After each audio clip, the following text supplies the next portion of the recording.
Hello दोस्तों, good morning. स्वागत है एक बार फिर से आप सभी का एमजेटी एजुकेशन में। दोस्तों आज है 17 नवंबर। आज की वीडियो में हम लोग बात करेंगे 17 नवंबर 2022 के मोस्ट इंपोर्टेंट करंट अफेयर के क्वेश्चंस के बारे में। पूरी वीडियो ध्यान से देखिएगा, पूरी वीडियो डिटेल में आपको समझाई गई है। अगर वीडियो पसंद आए तो वीडियो को लाइक, शेयर और चैनल को सब्सक्राइब जरूर कीजिएगा। इसकी क्विज और पीडीएफ बिल्कुल फ्री में आपको प्रोवाइड कराई जाती है, तो आप एमजेटी ऐप से सॉल्व कर सकते हैं। चलिए क्विकली रिवीजन कर लेंगे कल के करंट अफेयर का। पहले मेजर ध्यानचंद खेल रत्न पुरस्कार 2022 से अचंता शरद कमल को सम्मानित किया गया है। इस बार केवल एक खिलाड़ी को ही मेजर ध्यानचंद खेल रत्न मिला है। G20 शिखर सम्मेलन 2022 का आयोजन इंडोनेशिया में किया गया और मेघालय में गारो जनजातियों द्वारा वांगला महोत्सव मनाया गया। दुनिया की सबसे लंबी नदी क्रूज यात्रा वाराणसी से डिब्रूगढ़ के बीच में शुरू की जाएगी और देश का पहला मल्टी मॉडल लॉजिस्टिक पार्क ये रिलायंस इंडस्ट्रीज के द्वारा बनाया जा रहा है चेन्नई में। इसके अलावा दोस्तों संयुक्त राष्ट्र की रिपोर्ट के अनुसार 15 नवंबर 2022 तक दुनिया की आबादी 8 बिलियन को क्रॉस कर गई है।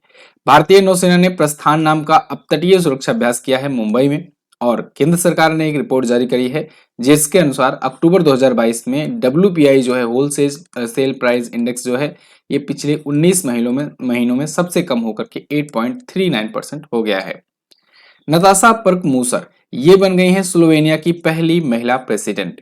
आईसीसी की सबसे मूल्यवान टीम जारी हुई है जिसमें केवल 2 भारतीय खिलाड़ियों को जगह मिली है, सूर्य कुमार यादव और विराट कोहली। प्रसार भारती के नए सीईओ बन गए हैं गौरव द्विवेदी। ये टॉप 11 करंट अफेयर के क्वेश्चंस थे कल की वीडियो से जिनका आपने किया क्विकली रिवीजन। अब बढ़ेंगे आज के दिन के करंट अफेयर की तरफ। तो पहला और मोस्ट इंपोर्टेंट करंट अफेयर का क्वेश्चन है दोस्तों, हाल ही में 16 नवंबर को कौन सा दिवस मनाया गया? तो देखो 16 नवंबर को ना 2 महत्वपूर्ण दिवस मनाए जाते हैं, एक तो राष्ट्रीय प्रेस दिवस, एक अंतर्राष्ट्रीय सहिष्णुता दिवस। तो उपरोक्त दोनों आपका ऑप्शन यहाँ पर सही हो जाएगा। दोनों के बारे में हम लोग जानेंगे। देखिए इस वीडियो में आज 12 क्वेश्चन लिए गए हैं, 2 क्वेश्चन तो इसी में मर्ज कर दिया गया है, एक राष्ट्रीय प्रेस दिवस, एक अंतर्राष्ट्रीय सहिष्णुता दिवस। दोनों ही इंपॉर्टेंट है, पूरा वीडियो आपको एंड तक देखना है। नेशनल प्रेस डे के बारे में बात करते हैं। तो दोस्तों प्रेस के बारे में महत्व के बारे में बताने के लिए, प्रेस को जो चौथा स्तंभ कहा जाता है इसके बारे में लोगों को बताने के लिए, साथ ही साथ इसके संरक्षण की जिम्मेदारी, इसकी सुरक्षा की जिम्मेदारी के लिए यह दिवस मनाया जाता है। प्रेस काउंसिल ऑफ इंडिया इसी दिन स्थापित हुआ था, 16 नवंबर के दिन ही 1966 में। तो इसी वजह से यह दिवस मनाया जाने लगा। तो पीसीआई की स्थापना पर यह दिवस मनाया जाता है, ये आपको याद रखना है। इस बार भारत का 56वां राष्ट्रीय प्रेस दिवस है। अच्छा, प्रेस स्वतंत्रता सूचकांक में लेकिन हम लोग इतने अच्छे नहीं है जितना अच्छा यहाँ पर बताई जा रही है बात। हम लोग 150वां स्थान रखते हैं जो कि बहुत ही पुअर कंडीशन है। 150वें स्थान पर प्रेस फ्रीडम इंडेक्स में भारत है। ठीक है, चलिए। अच्छा, अगर एक और रिपोर्ट आई थी, भारत में पूछा गया था प्रेस स्वतंत्रता के मामले में, तो उसमें जम्मू कश्मीर को शीर्ष पर बताया गया था। जम्मू कश्मीर को शीर्ष पर बताया गया था और सेकंड पर यूपी को बताया गया था, उत्तर प्रदेश को। भारत में जो प्रेस स्वतंत्रता सूचकांक आया था उसमें। अब इसका मतलब ये नहीं कि जम्मू कश्मीर में प्रेस की स्वतंत्रता अच्छी है। यहाँ पर एक्चुअली में भारत वाली जो रिपोर्ट थी ना वो उल्टा थी, मतलब कहाँ पे प्रेस की स्वतंत्रता नहीं है इस मामले पर रिपोर्ट थी। तो उसमें जम्मू कश्मीर टॉप पर था, उत्तर प्रदेश दूसरा सबसे खराब प्रेस स्वतंत्रता वाला राज्य था। क्लियर है ना? आगे देखते हैं। 16 नवंबर को ही एक और इंपॉर्टेंट डे है, international tolerance day, international day for tolerance, यानी अंतरराष्ट्रीय सहिष्णुता दिवस। दोस्तों समाज में सहिष्णुता को बढ़ावा देने के लिए, जन में जागरूकता फैलाने के लिए यह दिवस मनाया जाता है। सहिष्णुता का उद्देश्य होता है ये दिवस मनाए जाने का कि संसार भर में हिंसा की भावना और नकारात्मकता को खत्म करना, नेगेटिविटी को खत्म करना, साथ ही साथ अहिंसा को बढ़ाना। तो इसीलिए 1996 से यह दिवस मनाया जाता है यूएनजीए के द्वारा। 1996 के पीछे दोस्तों एक इंटरेस्टिंग स्टोरी है। भारत के जो राष्ट्रपिता कहे जाते हैं महात्मा गांधी जी, 125वीं इनकी जयंती हुई थी। तो इनकी 125वीं जयंती के अवसर पर यह शुरू किया गया था। ठीक है ना? तो यूएनजीए के द्वारा ये घोषणा कर दिया गया है, यानी विश्व भर में अभी मनाया जाता है अंतर्राष्ट्रीय सहिष्णुता दिवस। आगे, हाल ही में किस एजेंसी के चंद्रमा रॉकेट आर्टेमिस ने अपनी पहली उड़ान भरी? एक्चुअली में ये चंद्रयान है, इसका रॉकेट नहीं है। रॉकेट तो अभी मैं बताऊंगा आपको आगे। तो अभी हाल ही में नासा ने दोस्तों आर्टेमिस मिशन लॉन्च कर दिया है। नासा का ये चंद्र मिशन होगा। नासा अपोलो मिशन के बाद अब 50 सालों के बाद दोबारा से कर रहा है चंद्रमा पर कोई अभियान इतना बड़ा। ठीक है ना? तो आर्टेमिस मिशन लॉन्च कर दिया है नासा ने, फ्लोरिडा से इसने लॉन्च किया हुआ है, कैनेडी स्पेस स्टेशन से। अच्छा, कैनेडी, ये जॉर्ज कैनेडी जो पूर्व राष्ट्रपति है ना, रह चुके हैं ना अमेरिका के, उनके नाम पर ये स्पेस स्टेशन का नाम रखा गया है। जैसे अपने यहाँ सतीश धवन लॉन्च सेंटर है, वैसे ही यहाँ पर कनेडी स्पेस सेंटर है। इसके पीछे की भी स्टोरी है, किसी दिन मैं आपको अच्छे से बताऊंगा। ये वही व्यक्ति थे जिन्होंने नासा को एक नई बुलंदियों तो पहुंचाया, मतलब फंड करने में काफी हेल्प करी थी इन्होंने उस टाइम पर, क्योंकि रसिया और अमेरिका के बीच में अंतरिक्ष वाला एक प्रकार से स्पेस वार चल रहा था। तो कैनेडी जो है ये उस टाइम पर प्रेसिडेंट थे और इन्होंने चंद्रमा मिशन करने में, अपोलो मिशन में बहुत अहम भूमिका निभाई थी, मतलब अच्छा सा सपोर्ट किया था। स्पेस लॉन्च सिस्टम रॉकेट का नाम है, जिस रॉकेट की मदद से ये आर्टेमिस लॉन्च किया जाएगा। आर्टेमिस का काम ये होगा कि ये बिना किसी अंतरिक्ष यात्री के एक ओरियन कैप्सूल लेकर जाए और 3 सप्ताह तक, 3 वीक तक उसका परीक्षण करे, यात्रा करे और वापस से चंद्रमा से आ जाए। तो ये एक काम होगा आर्टेमिस मिशन का, यानी इस बार कोई अंतरिक्ष यात्री नहीं जा रहा है। पहला चंद्रमा मिशन अगर पूछा जाए, चंद्रमा पर पहुंचने वाला पहला व्यक्ति तो आप जानते ही हो, नील आर्मस्ट्रांग, नील आर्मस्ट्रांग थे, ठीक है। 1969 में वो पहुंचे थे। अब आपके मन में ख्याल आ रहा होगा कि सर उसके बाद से फिर क्या कुछ नहीं हुआ? हुआ, बिल्कुल हुआ। उसके बाद से ऐसे 19 चंद्रमा मिशन हुए और इतने चंद्र मिशन हो गए कि वहां की जनता के बीच ना इंटरेस्ट ही खत्म हो गया। जैसे लगा कि बस ये तो चंद्रमा पर आना जाना आम बात हो गई है नासा के लिए। इस वजह से अपोलो मिशन बंद कर दिया गया, ठीक है। और अब अपोलो मिशन के बाद आर्टेमिस मिशन के थ्रू अब दोबारा से ये जा रहा है नासा का, ये लॉन्च हुआ है 50 सालों के बाद ये किया गया है ऐसा, ठीक है ना। चलो, तो अपोलो 11 जो वो था वो भी आप याद रखेंगे। अपोलो 11 मिशन के तहत नील आर्मस्ट्रांग गए हुए थे, ठीक है। अपोलो 11, इसके बाद अपोलो 19 तक मिशन हुआ था ये। नासा के बारे में अगर बात करें वैसे तो नासा की स्थापना दोस्तों हुई थी 1958 में और बिल नेल्सन इसके अध्यक्ष हैं। National aeronautic and space administration इसका फुल फॉर्म होता है, अमेरिका की स्पेस एजेंसी है। आगे, हाल ही में किस देश ने कॉप 27 में इन आवर लाइफ टाइम अभियान शुरू किया? तो दोस्तों ये अभियान शुरू किया है भारत ने। कॉप 27 सम्मेलन, ये आपको पता है ना, इजिप्ट में हो रहा है, मिस्र में हो रहा है और इस बार का इसका 27वां संस्करण है। कॉन्फ्रेंस ऑफ पार्टीज इसका फुल फॉर्म होता है, ठीक है ना। क्लाइमेट चेंजेस पर ये बहुत बड़ा सम्मेलन माना जाता है। तो इस बार जो हो रहा है ना, वहां पर इंडिया ने एक अभियान शुरू किया है, इन आवर लाइफ टाइम अभियान, ठीक है। यहाँ पर आप आर्टिकल भी देख पाओगे, इन आवर लाइफ टाइम। ये कैंपेन लॉन्च किया गया है इंडिया के द्वारा कॉप 27 में, ministry of environment, forest and climate change के द्वारा। अच्छा, मैंने आपको बताया था इसी में सऊदी अरेबिया जो है एक देश ना, उसने 2050 तक अपने आप को नेट जीरो कार्बन एमिशन वाला देश घोषित करने की घोषणा करी हुई है। वैसे पिछली बार ही भारत 2070 तक सेम ऐसा अनाउंसमेंट कर चुका था। अच्छा, इसी साल में ना प्रधानमंत्री मोदी जी जून 2022 में, यानी कि 6 महीने पहले लगभग, इन्होंने life time for environment movement की शुरुआत करी थी। तो ये जो लाइफ था ना, लाइफ, इसी का ये लाइफ टाइम है, ठीक है। आप अगर यहाँ पर देखोगे केयरफुली तो देखो लाइफ में ये वाला लाइफ दिख रहा है, उसके बाद यहाँ पर टाइम दिख रहा है। तो इसका सबका ना फुल फॉर्म होता है, ये एक्चुअली में डिजाइन किया जाता है बहुत ही सोच समझ करके। तो लाइफ नाम का तो पहले से ही शुरू किया था पीएम मोदी ने, अब लाइफ टाइम कैंपेन शुरू कर दिया गया है यहाँ पर। क्लियर है? अच्छा, और क्या जानने चाहिए आपको? और जानना चाहिए कॉप 28। कॉप 28 कहाँ पर होगा? ये होगा यूनाइटेड अरब अमीरात में। कॉप 26 अगर पूछा जाए कहाँ पर हुआ था तो आप बताएंगे ग्लासगो में हुआ था। ग्लासगो स्कॉटलैंड में वाले, ठीक है, स्कॉटलैंड में। आप ऑस्ट्रेलिया वाला मत समझिएगा, एक ऑस्ट्रेलिया में भी है जहां पर ग्लासगो में एक कॉमनवेल्थ भी हुआ था, ठीक है, वो वाला मत समझिएगा। ये स्कॉटलैंड वाला है जो पिछला वाला हुआ था, आयोजन किया गया था। चलिए आगे बढ़ते हैं। जलवायु परिवर्तन प्रदर्शन सूचकांक 2023 में भारत किस स्थान पर है? तो अभी हाल ही में दोस्तों क्लाइमेट चेंज परफॉर्मेंस इंडेक्स जारी करी गई जर्मन वाच के द्वारा और इसमें इंडिया बताया गया है 8वें स्थान पर। अब आपको एक बहुत ही केयरफुली चीज याद रखनी है, ये तो है जलवायु परिवर्तन प्रदर्शन सूचकांक, क्लाइमेट चेंज परफॉर्मेंस इंडेक्स। कई दिनों से मैं आपको रिवाइज कराता आ रहा हूं, एक पर्यावरण प्रदर्शन सूचकांक आया था। क्या आया था? पर्यावरण प्रदूषण सूचकांक आया था। प्रदूषण सूचकांक आया था, बहुत ही सिमिलर है, आप ध्यान रखिएगा। देखो ये क्लाइमेट चेंज यानी कि पर्यावरण या कहीं जलवायु परिवर्तन प्रदर्शन सूचकांक है, ये पर्यावरण प्रदूषण सूचकांक है 2022 का और इसको जारी किया था येल और कोलंबिया यूनिवर्सिटी ने, येल एंड कोलंबिया यूनिवर्सिटी ने, कोलंबिया यूनिवर्सिटी ने, ठीक है ना। तो इसमें भारत सबसे लास्ट में रखा गया था, 180वें पर लास्ट में रखा गया था भारत, ठीक है ना। ये लेकिन ध्यान रखना आपको, येल और कोलंबिया यूनिवर्सिटी द्वारा जारी किया गया था पर्यावरण प्रदूषण को लेकर के। और यहाँ पर क्लाइमेट चेंज परफॉर्मेंस इंडेक्स है, यानी क्लाइमेट चेंज को लेकर के क्या कौन सा देश कितना परफॉर्म कर रहे हैं आज के टाइम पर, इसको लेकर के है। और इसमें भारत 10वें पायदान से उठ करके अब 8वें पायदान पर आ गया है। दोनों में थोड़ा थोड़ा सिमिलरिटीज है, तो आप बहुत ही केयरफुली ये दोनों ही याद रखेंगे तो ज्यादा अच्छा रहेगा। आप देख पाओगे आर्टिकल बिजनेस स्टैंडर्ड का, India ranks 8th moving up 2 spot in climate change performance index. 10 से आ गया है किस पर, 8 पर, ठीक है। अगर बात करें 2021 की तो 10वें पर था, 2020 में तो ठीक ठाक था, 9वें पर था, लेकिन 2010 में स्थिति खराब हुई थी, सॉरी 2021 में स्थिति खराब हुई थी, लेकिन 2022 में और अच्छी हो गई है, ठीक है ना।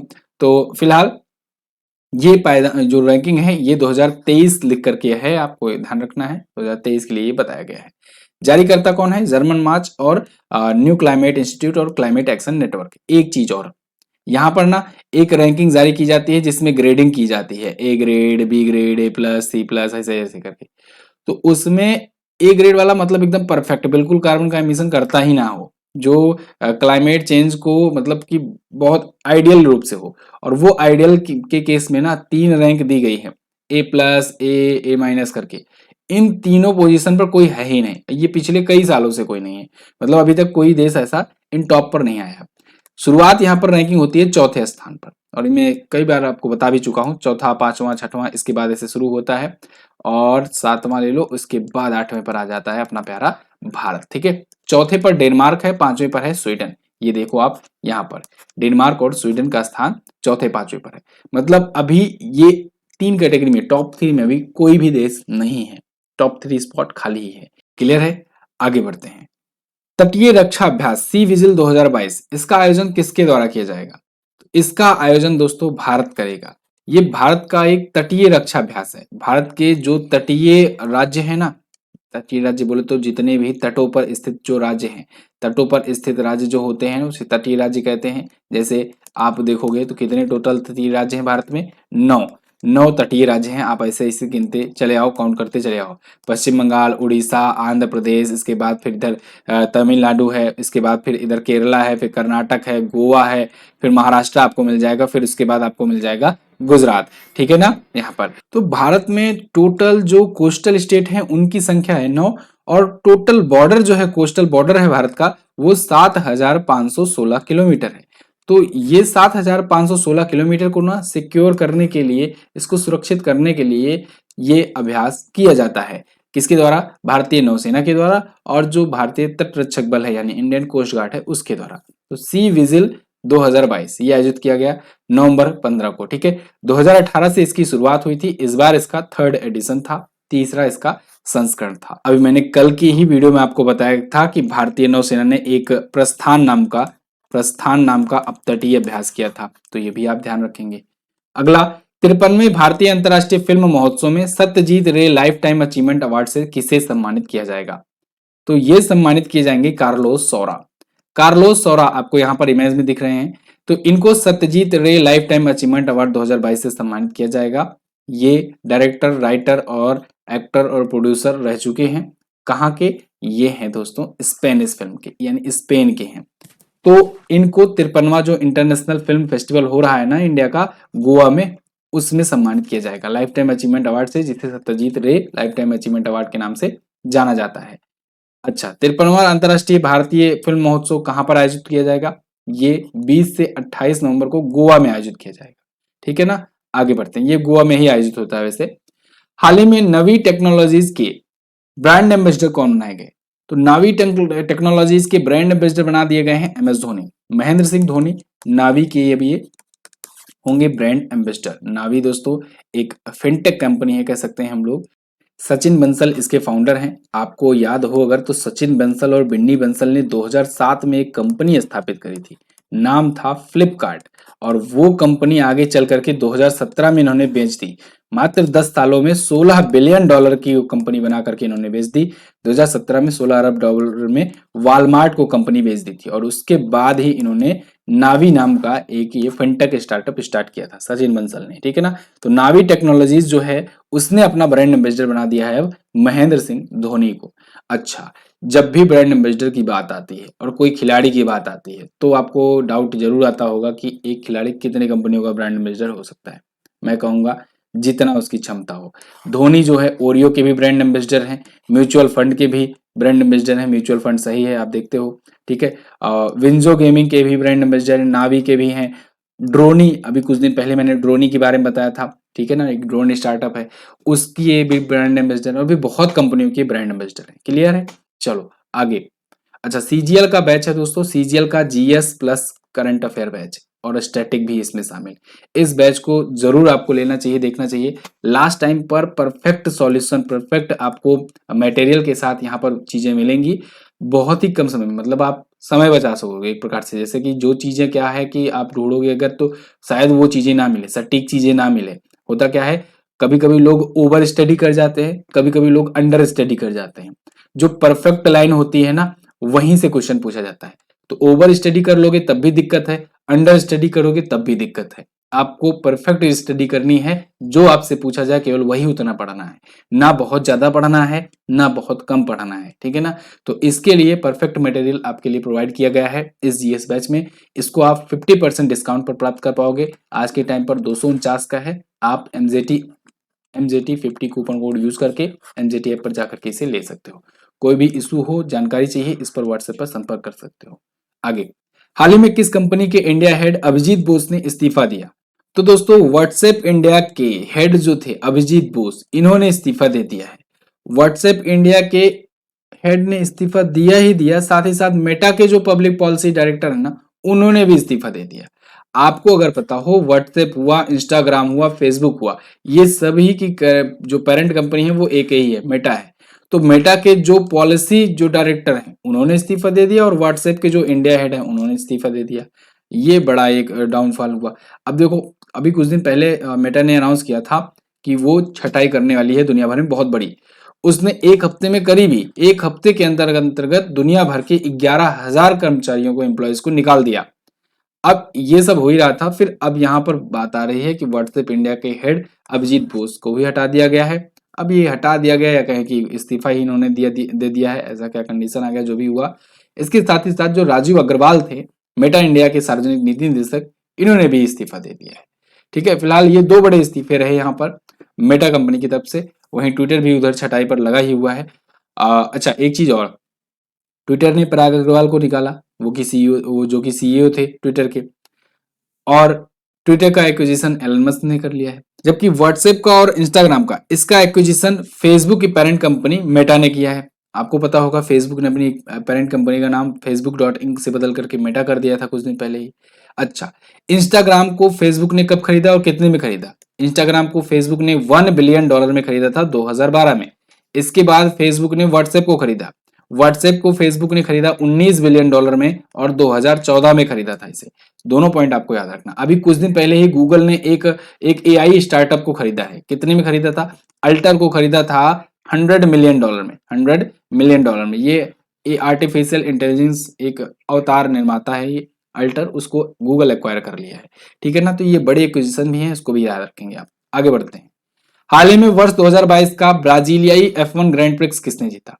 तो ब्राजीलियाई F1 ग्रैंड प्रिक्स, जो कि सेकंड लास्ट होता है, अभी एक लास्ट वाला बचा है अबू धाबी, तो वो हो जाएगा, तो मतलब इस सीजन का सारा F1 ग्रैंड प्रिक्स खत्म हो जाएगा। तो ब्राजीलियाई F1 ग्रैंड प्रिक्स फाइनली जाकर के किसी मर्सिडीज के खिलाड़ी ने जीत लिया है, जॉर्ज रसेल।